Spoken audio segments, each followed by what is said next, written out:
Sorry, everyone. We had a problem with the mic here, but as I was trying to say, every day it seems like we've got more and more to report to you.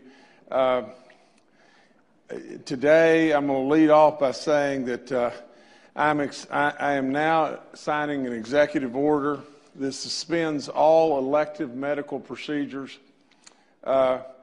This is being done to conserve our personal protection equipment for our frontline healthcare workers that are battling this terrible virus. It goes into effect at midnight tonight, or 11:59 tonight. So all elective surgeries will be off the bubbles as of tonight, and that's what the executive order is. Also today, I am issuing an executive order to shut down all private campgrounds to all new arrivals by out-of-state residents. And what I mean by that is just this. If you're now residing and living in a campground, you're good to go, a private campground.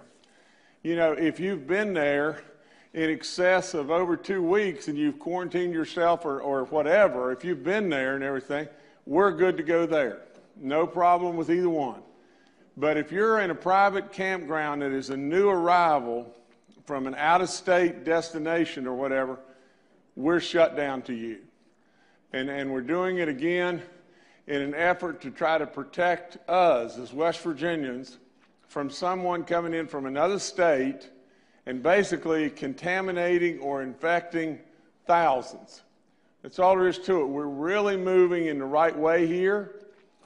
All the statistics show just that. Yesterday we went through with about a 3.8 or 9%, positive versus the number of tests taken. That's tremendous. We've been trending about 4%, and if we can stay there, we're going to be in great shape. The nation is trending at 8 to 10%. And New York City is trending at 30 to 50%. It's unbelievable.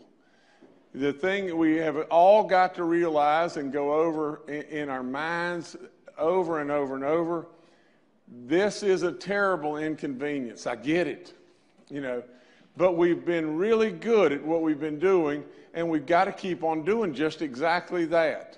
We've been serious about what we're doing, and that's why we keep kicking out this 4%, 3.8% now. Now, the nation is kicking out 8 to 10%, and some way, somehow, they're hanging on, but New York City is kicking out at 30 to 50%. That means that of those people that are checked, and there's thousands getting checked, of those people that are getting checked, nearly half of them are testing positive. If that were to happen here, our hospitals would be overrun and we would be in a catastrophic situation. It can happen here because we are the highest risk state in the nation, but yet we're trending and doing all the right things at this time. We need you. We need you so bad to keep up what we're doing. Stay the course. This will pass. And then we'll all feel wonderful about it. We've already lost one too many lives, period. We've lost one person, and that's one too many. And let's pray in every way, shape, form, or fashion that we won't lose another. Now, I've got a couple other announcements that I'll do really quickly, and that is just this.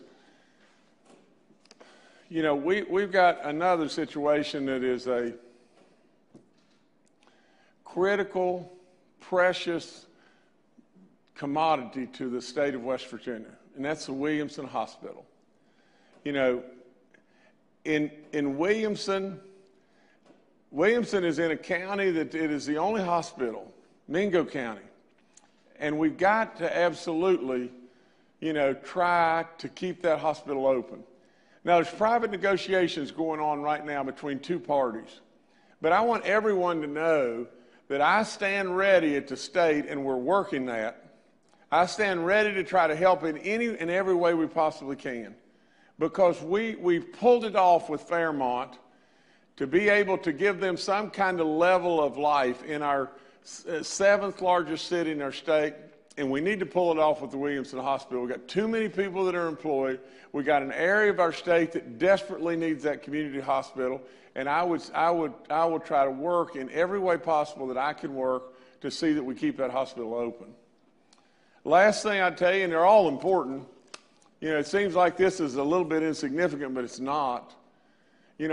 Back before this all happened, I told you about the census, and we put a whole lot more people to work. And the census actually counts the number of us that are here. And for those that don't get counted in the last go round, a lot of us did not get counted. And for those that don't get counted, it really hurts because federal dollars in so many different ways can flow to us. So absolutely, if you've not gotten a little card, in the mail, then look at our screen right now and respond to that number. Because you should have already received that little card. And as you get that little card, please respond to it and be counted. And that will prevent people from having to come to your house and try to count you. But literally, please get counted in this census deal. Well, that's really all I've got right now. And every day it seems like it's a lot of stuff. If you think, signing an executive order to stop elective surgeries in this state isn't a big deal, it's a big deal. And if you think really and truly that shutting down our campgrounds to our private campgrounds isn't a big deal, it's a big deal. And so everything from our Williamson Hospital to all the different things we're doing, but I remind you just one thing, and I'll end with this. Whatever we're doing is working. Run the play. Run the play. Just keep running the play. Let's stay at 4%. Let's stay at as the minimal amount of deaths that we can possibly stay at, because one that we have right now is too many. Anyway, I'll turn it over to your questions now, or we'll go on. Thank you, Governor. Ladies and gentlemen, as part of our briefing today, our friends with the media are once again joining us by teleconference. We'll take their questions in just a moment, but first we're going to take comments from a few of our panel members. Up first, Dr. Clay Marsh, our coronavirus czar. Well, thank you, and it's good to be with everybody. I'm going to limit my comments as well because we talked a lot yesterday, but I would just say that we are seeing around the country that metropolitan areas of the United States are starting to see the same surge that New York City saw. And what the governor has said and the moves that have been made to help people stay at home and stay separated and reduce the spread of this virus is really, really important. And we've seen great benefit from the work that we've done so far. And this is all of us. Each one of us needs to take responsibility, not only for ourselves, but for our communities, for our state's health, and also for the healthcare workers' good keeping. Because we know that when we have so many people that spread the virus rapidly, that starts to overwhelm the healthcare system to be able to operate well. And I wanted to also thank our medical centers, our universities, our hospitals, our long-term care owners and leaders, because everybody is really coming together in the state, and we are focusing on creating a single entity in the way that we are working, communicating. There's nobody who's competing against each other. We are all part of West Virginia. We are here to try to make sure that we protect our citizens, as the governor said, try to reduce the number of people that die of the COVID virus infection to an absolute minimum, but also to make sure that we are providing safety for our essential workers, for our first-line medical care providers, for our first responders, our police, firefighters, people, EMTs, and even people that are working in the essential industries, doing the work that is helping us keep our places clean, help keep our shelves stocked with the groceries and the food that we need, and the different resources. So this is absolutely a team effort, and to that level, it's very inspiring for me. But as the governor said, it's easy to become complacent, and we want to make sure that every day we wake up and we stay just as committed as we have been to date to try to protect the state of West Virginia. And currently, I think people are doing an amazing job. So my thanks. Those are my comments. Thank you, Dr. Marsh. Next, we'll go to Major General Hoyer with the West Virginia National Guard. Good afternoon. Today we have 370 guardsmen on duty. Our stabilization efforts for our feeding programs continue to be effective and go well. Under logistics support, we did receive a shipment today from the national stockpile that is being broken down and will be distributed tonight and in the morning. In addition to that, the information related to the specifics of this will be in the National Guard press release at the end of the day. Our efforts in supporting Dr. Marsh and Dr. Schlempp with the data analytics continues to move forward, as does our efforts to provide support to the epidemiology teams. I would leave you with this on behalf of the members of the National Guard. As Dr. Marsh said, our first responders, our healthcare workers, those essential workers out in the field today, we ask you to please voluntarily follow the guidelines as directed by the governor so that we can continue to keep our curve flattened and continue to do the things we need to do to keep West Virginians safe. Thank you. Thank you, General Hoyer. Up next, we'll go to Secretary Bill Crouch with the West Virginia DHHR and Dr. Kathy Schlempp, our State Health Officer. Hello, everyone. I have a couple of things that I'd like to push out to folks. Our Bureau of Children and Families in DHHR has been granted 2 waivers from the federal government for the SNAP program, or the Supplemental Nutrition Assistance Program, as part of the ongoing response to COVID-19. One waiver will provide an extension to the renewal period for those already receiving SNAP benefits. And another waiver will allow for supplemental payments to households approved for SNAP benefits prior to April 1, 2020. One more announcement. Yesterday, we received our emergency Medicaid waiver from CMS. That was turned around in 1 week.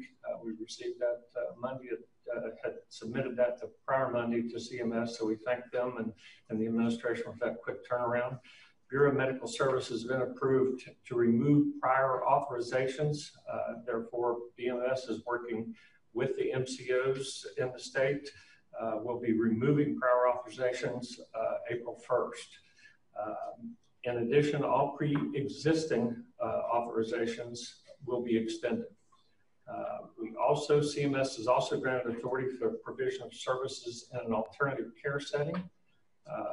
And provider enrollment flexibilities have been approved to immediately increase access to expand the provider network.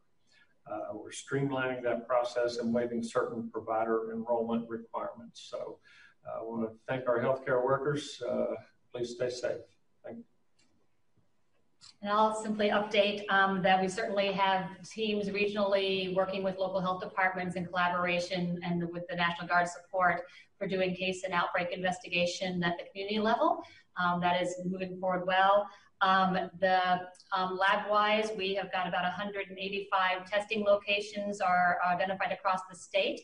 And we've tested probably around 4,000 West Virginians as per the website numbers. So that is moving forward. Continue to work to expand that. And then the other thing I just wanted to remind folks of, clearly there are a lot of supports going on. We've been hearing from each of our partners in terms of the types of activities and supports people have available financially and childcare wise and otherwise.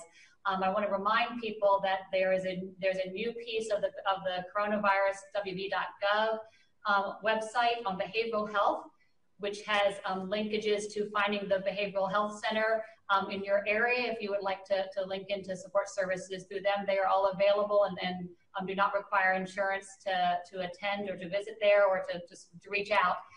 There's also information about speaking with children and managing the stress in your own lives. So please do use that website and the resources available. Okay, thank you. Once again, we are holding today's briefing with media members joining us virtually to practice good social distancing. To media members, when we call on you, please remember to unmute the microphone on your end before asking your question. Please confirm your name and affiliation as well. Today, some media members will be asking their questions through video chat. The first questioner today will be Kenny Bass from WCHS. Hi, this is Kenny Bass with WCHS TV8 and Fox 11.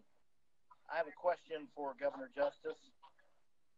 The ACLU of West Virginia has reacted fairly negatively to your statements yesterday on the private park situation and out-of-state residents coming into West Virginia. What would you say to their concerns that what you're doing would be limiting people's constitutional rights? Well, Kenny, first of all, we want to be really respectful of constitutional rights, but people are dying all over this country, right and left, and it's beyond belief what all of us are trying to deal with. We're dealing with an absolute pandemic, a worldwide pandemic, and people are dying all over the place, and I'm trying to do everything I possibly can to protect our people, and I'm going to do that. I'm going to do that to the fullest extent that I can possibly do it. And from the standpoint of people coming in here from New York or wherever, or New Jersey, Connecticut, Italy, China, wherever they may be coming from, if they don't quarantine themselves for 14 days, you know, I'm going to take a big time issue with it. And I may lose at the end of the day, but I'm going to try to protect our people. And right now, we don't want people coming in here from any state whatsoever, but we especially want the people to know that people coming in here, you know, from New York, New Jersey, Connecticut, we're going to expect them to be quarantined, self-quarantined for 14 days. And if they don't do it and everything, they're going to have a visit real quickly from one of our police officers demanding that they do it.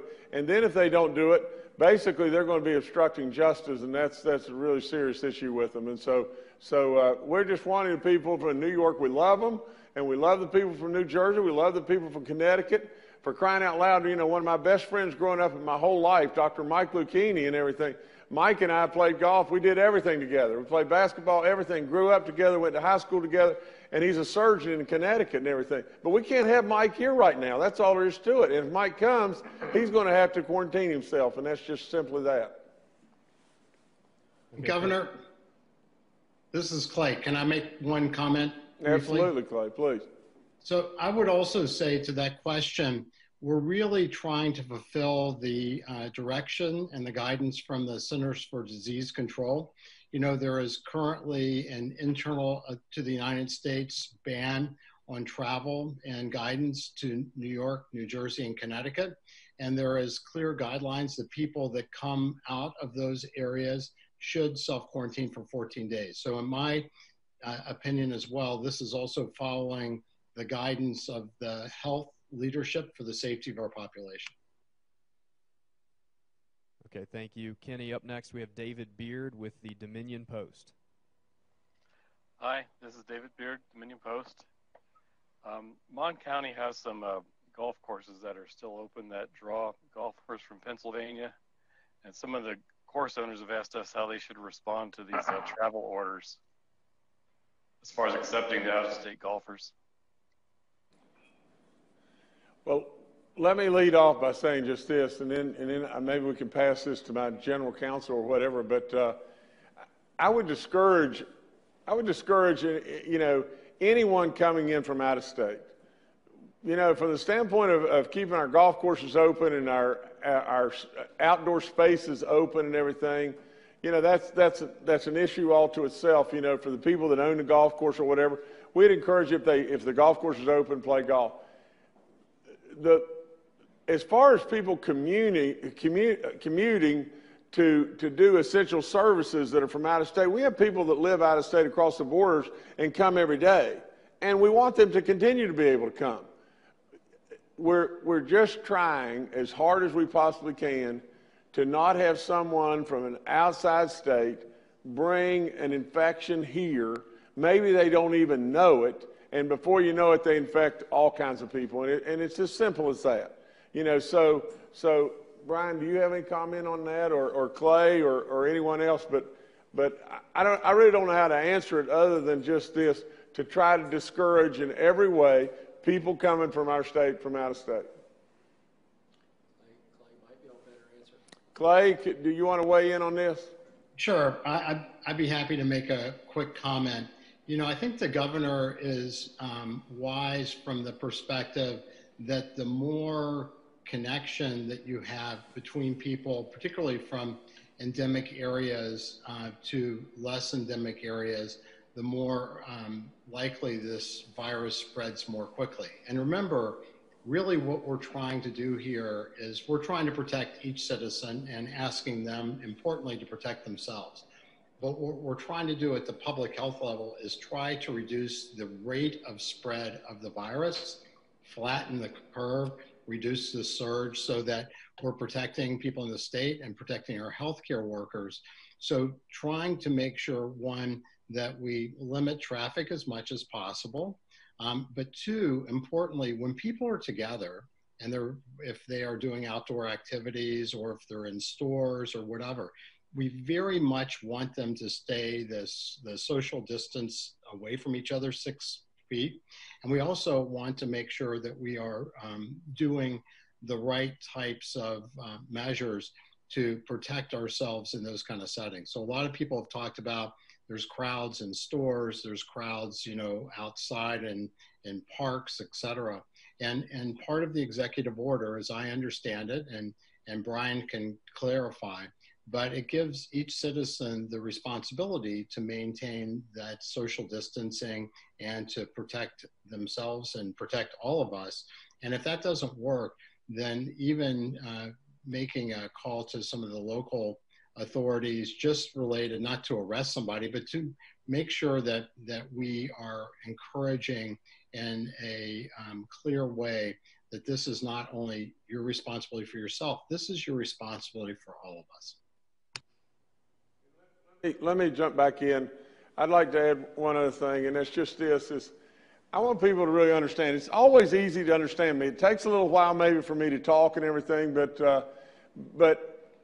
we love the people from Pennsylvania. And absolutely, we are very respectful from the standpoint that many people, you know, from Pennsylvania are coming into Mon County and all of that we want to preserve forever. But we just got to understand that from the standpoint of our state, we have a stay-at-home order. And from the standpoint of we know these other states are significantly more infected than we are in West Virginia. And all we're trying to do is protect the most elderly and the most chronically ill populations that any state has. And we're doing it, you know, and so therefore I would significantly discourage, if I were the golf courses, I would significantly discourage people coming today from Pennsylvania. You know, we just had a terrible outbreak in Morgantown, in that area, in Mon County, with a nursing home there. And we're trying to get our arms around it, and we're doing a pretty decent job, but it could have been super, you know, tragic. And so with all that, it's just simply just this. If we have a visitor from Pennsylvania, surely discourage them to stay at a distance from one another, you know, out on the golf course, and then ask them as politely as you can and everything that it would be better for now for you not to visit across the state borders, and we'll all be better off for it. Okay, thank you, David. Up next, we have Annie Moore from WVVA. Hey, Annie with WVVA. You mentioned the positive testing results were really good. Recently, Unicast gave West Virginia a C grade on social distancing. Is there any plan to step up enforcement on West Virginians specifically? I don't think, Annie. I think we're doing a great job. You know, 4% is great. 2% would be better. 0% would surely be better. But we're doing a good job. Our hospitals are able to handle what is going on right now. The reason that we're trying to do away with the elective procedures right now is to be able to preserve the equipment to keep our healthcare workers safe.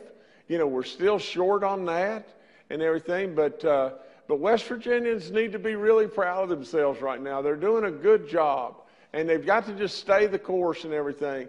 And police one another as best you possibly can. If you see a big gathering and whatever like that, if you feel uncomfortable with saying something about it, call a local official to come in and help you with that situation and everything. Because that's what we want to do. We want to continue to stay the course. We're doing a great job, and let's just stay at it. Okay, thank you. Up next, we'll go to Charles Young with WV News. Hi, this is Charles Young with WV News.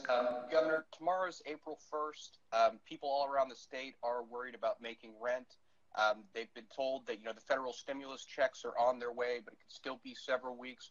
What would you say to renters and to landlords? I would say first to the landlords, surely to God above, you can't, impose a hardship on somebody that's trying in every way to make rent today. And our federal government, I think mandated or surely encouraged you not to do that. And as far as the renters, I would say, please take every advantage of this stimulus package. Work it any way and every way you can. We're sending out information. There's information flowing all over your websites and everything. Use those websites to the very best of your ability, and in some way, somehow, weather the storm. Monies are in the pipeline and monies are coming, and you're going to be okay. You'll get through it, and you'll be okay. But use all of our agencies and use all the websites, to see all the dollars that are going to flow your way and when they're going to flow. But as far as the landlords, please, for crying out loud, now's the wrong time to be ugly. Now's the time to be loving, and that's what we need to do. Okay, thank you, Charles. Up next, we'll go to Dave Mistich with West Virginia Public Broadcasting.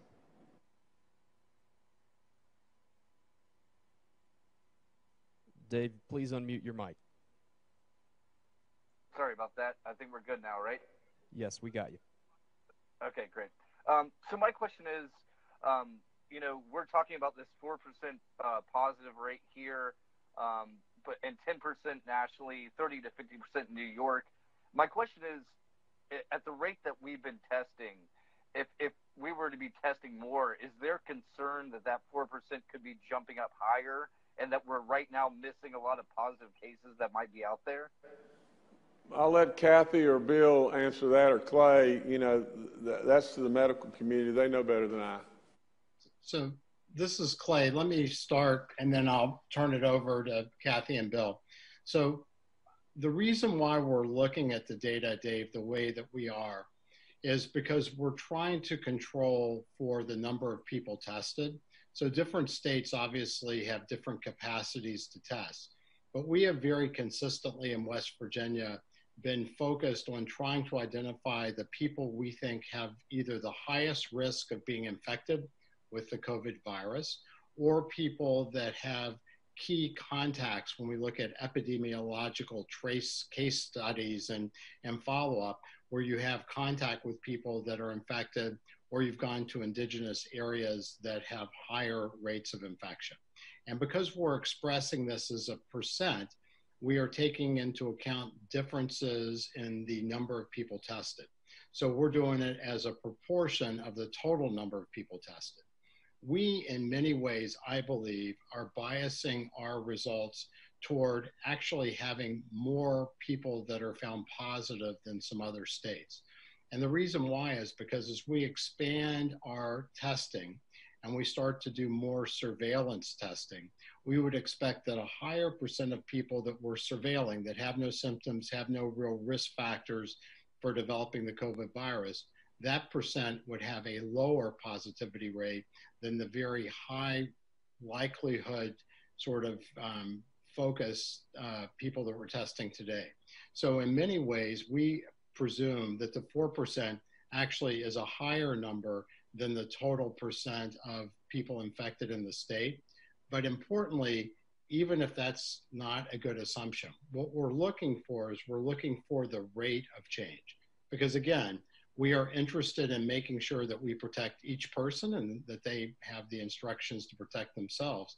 But we're really looking on a daily basis and cumulatively for what is that percent of people tested that are positive, because we would expect as the virus starts to compound and take off into that surge kind of path, that we'll start to see those numbers change. And when we look at other states, as the governor suggested, the 8 to 10% is a percentage basis, which takes into account the total number of people tested and the relative part of that population that's positive. Okay, thank you. We have time for one more question. We'll go to Brad McElhenney with West Virginia Metro News. Oh, hi, Governor. You mentioned earlier today on Metro News Talk Line that there would be an afternoon meeting between yourself, Attorney General Morrisey, and Secretary of State Warner regarding the election, which is May 12th, which appears to be when West Virginia might be coming on the downside of the peak of the epidemic in the state. So what I wondered is if that meeting has already occurred or if it's up ahead, and what your current thoughts are on the safety of having polling places open. Well, the meeting has not occurred yet. It's going to occur in about 10 minutes or 5 minutes, and I look forward to that and everything. You know, our Attorney General Patrick Morrisey and our Secretary of State Mike Warner have done a marvelous job. They, you know, we all are continuing to stay in contact with one another constantly, and you know, we're going to have a real in-depth discussion, you know, just about what we're going to do as far as the possibility of a suspension or not. You know, from my standpoint, Brad, it's just as simple the way I see it. And it's just this, is I'm still cautiously optimistic about the possibility of getting our kids back in school. And if you believe that is a possibility today, now if you don't believe it's a possibility, it's a different thing. But if you believe that's a possibility, the last thing that we want to do in the world is expose our children to all these people coming into the polls. And so that's a really gigantic concern, you know, whether it be the poll workers or it be people coming in, you know, to the schools to vote or whatever. There's so many things that we've got to consider here. And moving an election is a really serious thing. And I don't take that lightly in any way. I'd hope so much, you know, from my standpoint, I'd love to see us have the election on time. Love for everybody to come out. Love to be able to facilitate it in some way or another. But the president comes out with moving the date till April the 30th. You don't have a lot of room, and so we're going to discuss it a whole lot more. But that's a 2:45 meeting that I'm going to right as soon as I get through here. Governor, I'll turn it back to you. Well, the only thing I would do is recap real quick. First and foremost, you know, I salute all West Virginians, especially our healthcare workers, our first responders, for the great work that they're doing. Stay the course, West Virginia, please. You know, we got to some way, somehow, you know, save the Williamson Hospital, and we've got to be sure that, you know, I'd like for you to put back up on the screen, you know, the cards that you should have received in the mail from the census standpoint, and I'll keep talking until you come up with that. But again, you know, we're holding at nice levels. You know, to recap, 2 major announcements today. You know, the one as far as shutting down the private campgrounds to out-of-state people that are new arrivals and everything, you know, and so the people that have been there, they're doing great. That's great with me. And the biggest thing of the day is the executive order, you know, suspending all elective procedures. We've got to do that in order to some way take care of our first responders and all of our healthcare people and everything, and try to reel in all the protective equipment and supplies that we are short of right now. And any elective procedure, we're just going to postpone it for a while. But I guess that's about it. I'd like to put that back up on the screen if you could right now, and let me just remind people, you know, from the census standpoint, if you've not received this little card in the mail, then please call this number. please call the number right now and be counted, because West Virginians are really dependent upon those federal dollars, and the more that we're counted, the more we're going to get. But again, I thank you, and just stay the course. You're doing great, West Virginia. I'm really proud of all of you. Thank you now. Bye-bye.